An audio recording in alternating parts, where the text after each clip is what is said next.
ఆంధ్రప్రదేశ్లో ఉప ముఖ్యమంత్రి పవన్ కళ్యాణ్ నిర్వహిస్తున్న గ్రామీణాభివృద్ధి, పంచాయతీరాజ్, అటవీ, పర్యావరణ శాఖలకు వరుసగా కేంద్ర ప్రభుత్వ అవార్డులు రావడం, ప్రధానమంత్రి గ్రామీణ్ సడక్ యోజనలో దేశంలో 2వ స్థానం సాధించడం, పంచాయతీరాజ్ సంస్కరణలకు జాతీయ స్థాయిలో ప్రశంసలు తగ్గడం ఇప్పుడు పెద్ద చర్చగా మారింది.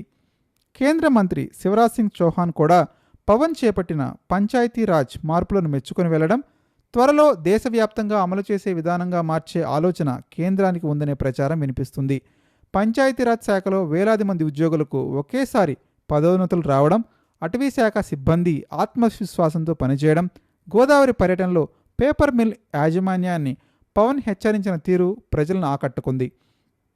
విజయనగరం జిల్లా పెదపెంకి గ్రామంలో సంవత్సరాలుగా బోధకాల సమస్యతో బాధపడుతున్న ప్రజలకు ఆయన ప్రభుత్వం రూపురేఖలు మార్చేసిన అభివృద్ధి పనులు చేసి చూపడంతో గ్రామస్తులు ఒక్కసారి పవన్ కళ్యాణ్ చూడాలనిపిస్తుంది అని చెప్పే స్థాయికి చేరుకున్నారు.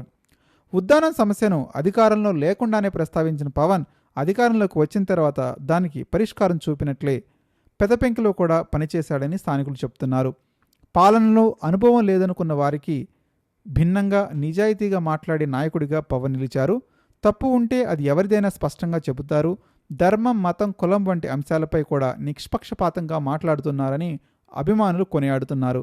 అయితే ఇంత పాజిటివ్ వే వస్తుండటంతో కొందరు పరోక్షంగా రావణ్, శ్రావణ్, ప్రకాష్, నాగేశ్వర్ లాంటి వ్యక్తుల ద్వారా పవన్ను టార్గెట్ చేస్తున్నారని, సనాతన ధర్మాన్ని బహిరంగంగా సమర్థించడం కొందరికి నచ్చటం లేదని విమర్శలు వినిపిస్తున్నాయి. అయినప్పటికీ పవన్ ఇమేజ్ను ఇప్పటివరకు ఎవరూ దెబ్బతీయలేకపోయారని ఆయన అభిమానులు చెప్తున్నారు. సుగాలి ప్రీతి కేసుని ప్రజల ముందుకు తెచ్చి లక్షల మందితో నిరసనలు నిర్వహించి ప్రభుత్వం స్పందించేలా చేసిన వ్యక్తి పవన్ కళ్యాణ్ మాత్రమేనని, అదే సుగాలి ప్రీతి కుటుంబం ఇప్పుడు ఆయనపై కేసు వేయడం, రావణ్ను సమర్థించేలా మాట్లాడటం ప్రజల్లో ఆశ్చర్యాన్ని కలిగిస్తుందని వ్యాఖ్యానిస్తున్నారు.